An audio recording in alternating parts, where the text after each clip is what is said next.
जय श्री राम। नमस्कार प्रिय दर्शकों, देवगुरु बृहस्पति का राशि परिवर्तन होने वाला है। कैसा रहने वाला है राशि परिवर्तन कन्या राशि वाले जातकों के लिए, इसका हम अध्ययन करेंगे। 14 मई को रात्रि 11:20 पर देवगुरु बृहस्पति वृषभ राशि से निकलकर वायु तत्व राशि अर्थात मिथुन राशि में प्रवेश कर जाएंगे। गुरु का गोचर बहुत महत्वपूर्ण है प्रिय दर्शकों। गुरु 14 मई से ही आने वाले 8 वर्षों तक अतिचारी 3 गुना अतिचारी रहेंगे। कन्या राशि वालों के लिए भाग्य स्थान से निकलकर दशम भाव में अर्थात कर्म भाव में इनका राशि परिवर्तन होगा।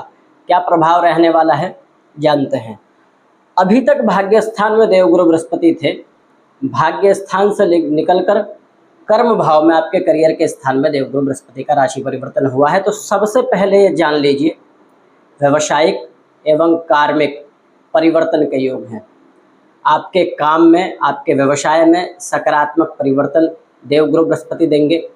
आपके करियर से जब गुरु का संबंध बनेगा तो जो शिक्षा, मैनेजमेंट, काउंसलिंग संबंधित या प्रशासन सेवा से जुड़े हुए जो लोग हैं, उनको ये देवगुरु बृहस्पति का राशि परिवर्तन लाभान्वित करेगा, अच्छा लाभ दे सकता है।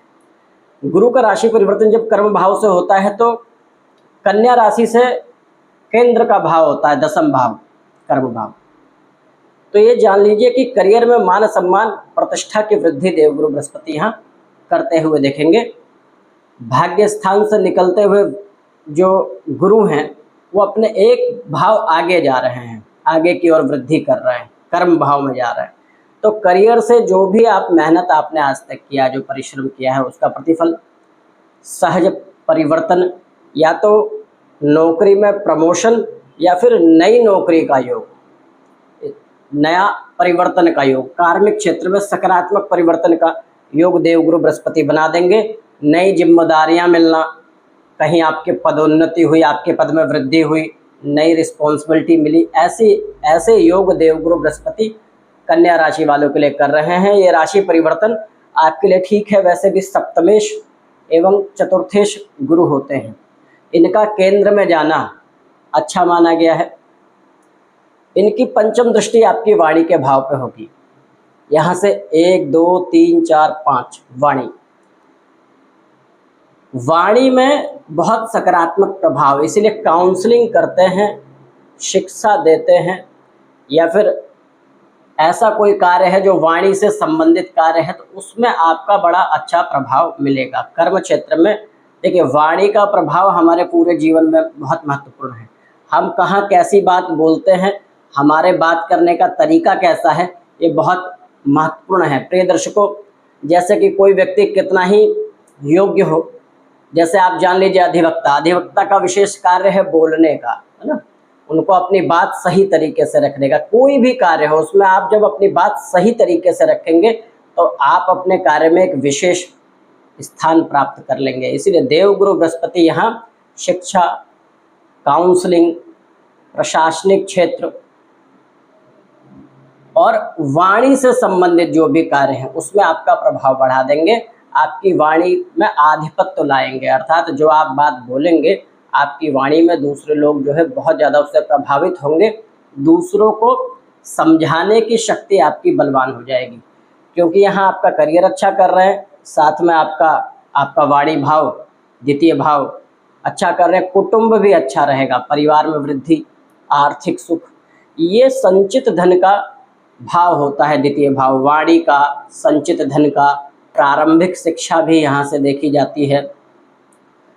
एक चीज़ और है कि दशम में देवगुरु बृहस्पति जब बैठते हैं तो व्यक्ति के अंदर विलक्षण क्षमता देते हैं अपने काम में, अर्थात वो जिस भी काम में रहता है उसमें और सीखने का प्रयास करता है।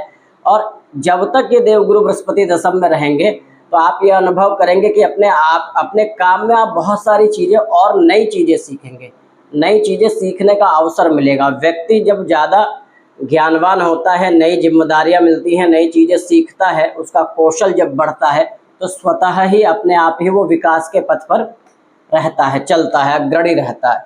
तो ये स्थिति अच्छी है। साथ में यहाँ से सप्तम दृष्टि आपके सुख के भाव में देवगुरु बृहस्पति देख रहे हैं। भौतिक सुख, पारिवारिक सुख आपको मिलेगा। भवन, भूमि, वाहन ये सब क्रय करने का अवसर देवगुरु बृहस्पति देंगे। यहाँ एक और बहुत अच्छी चीज़ है कि दशम में देवगुरु बृहस्पति, पिता से अच्छा सहयोग, पैतृक संपत्ति मिल जाना और वरिष्ठ लोगों का साथ अर्थात महत्वपूर्ण लोगों की संगत और आपका सपोर्ट करना। महत्वपूर्ण लोग आपके साथ भी रहेंगे और आपका सहयोग भी करेंगे। वो आपके व्यापारिक क्षेत्र में हो गया, कार्य क्षेत्र में हो गया, प्रशासनिक जीवन में हो गया, सामाजिक जीवन में हो गया। इन सब जीवन में नए लोग आपके पार्टनर, प्रतिष्ठित लोग बनेंगे एवं आपका सकारात्मक सहयोग भी करेंगे, आपको आगे बढ़ाने में मदद करते हुए आपको नजर आएंगे। यहाँ से देवगुरु बृहस्पति की नवम दृष्टि छठे भाव पर पड़ रही है, रोग ऋण शत्रु के भाव पर। शत्रुओं से विजय प्राप्त होगी, शत्रुओं की संख्या कम होगी, जो शत्रु थे वो आपके पक्ष में आ जाएं, आपके साथ मित्रवत व्यवहार करने लगे या आपका रिश्ता सरल हो जाए। यदि किसी से मनमुटाव चल रहा है, विवाद चल रहा है, तो विवाद को सुलझाने के लिए दशम के बृहस्पति बहुत अच्छा है। साथ में आरोग्य सुख भी देंगे, कोई बीमारी है उससे मुक्ति मिलेगी। कर्ज से भी देवगुरु बृहस्पति मुक्ति यहाँ से देते हैं। षष्ठम भाव में जब देवगुरु बृहस्पति की दृष्टि पड़ेगी तो यहाँ से आपको रोग ऋण रिपु इत्यादि से लाभ मिलेगा। रोग से छुटकारा मिलेगा, ऋण से छुटकारा मिलेगा, शत्रुओं से छुटकारा मिलेगा। छुटकारे का भाव है ये सारी बुरी चीज़ें आपसे दूर जाती हुई दिखेंगी और आप बलवान स्थिति में आगे आ जाएंगे। दशम में बृहस्पति सबसे पहला सुख यही देंगे कि कार्य क्षेत्र में सकारात्मक परिवर्तन, एक नई जिम्मेदारी मिलना। जब हमको नई जिम्मेदारी मिलती है तो हमारी रिस्पॉन्सिबिलिटी बढ़ जाती है। इसमें ध्यान दीजिए कि भाग दौड़ भरा जीवन रह सकता है आपका। ये समय ऐसा होगा कि जैसे काफ़ी जो है भाग दौड़ हो रही है, काम से फुर्सत नहीं मिल रहा है, इसीलिए सेहत का ध्यान रखना आवश्यक है। अपने स्वास्थ्य का ध्यान रखना जरूरी है, स्वास्थ्य का ध्यान रखें। साथ में सप्तमेश होते हैं, सप्तमेश का द्वादश स्थान में जाना, आपके कार्य क्षेत्र में अच्छा साझेदार कोई मिल जाना, अच्छा पार्टनर मिल जाना, या फिर अपने किसी मित्र या पार्टनर के द्वारा आपकी उन्नति होने का भी योग दर्शाता है कि कोई आपका सहयोगी आपका साथ दे, आपका मित्र इत्यादि, और आप आगे चले जाएं।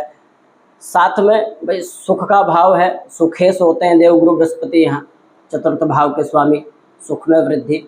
ये राशि परिवर्तन आपके लिए कल्याणकारी है। ध्यान देना है थोड़ी सी सेहत पे, पेट से संबंधित विकार पे। करना क्या चाहिए, उपाय बता देता हूँ। केले के वृक्ष की पूजा गुरुवार को करें, गुड़ चने का भोग लगा के भगवान विष्णु की पूजा करें और केले के वृक्ष की पूजा करें। गुरुवार के दिन पीले वस्त्रों का धारण करें, पीले वस्त्र पहने एवं पीली वस्तुओं का दान करें, जैसे दाल हो गई, पीले फल हो गए, केला इत्यादि, अनाज इत्यादि का दान करें और निरीहों की सेवा करें, अर्थात जो आपसे नीचे पदवी पर हैं उनकी हमेशा मदद करते रहें, हेल्प करते रहें। तो ये देवगुरु बृहस्पति और आपको सकारात्मक फल देंगे। प्रिय दर्शकों, ये गोचर आपके लिए कल्याणकारी हो, प्रभु श्री राम से ऐसी कामना है। ये हमारा ज्योतिषीय आध्यात्मिक चैनल है। आप हमारे चैनल को सब्सक्राइब करें, वीडियो अच्छी लगती हो तो लाइक करें एवं शेयर करें। अभी के लिए धन्यवाद।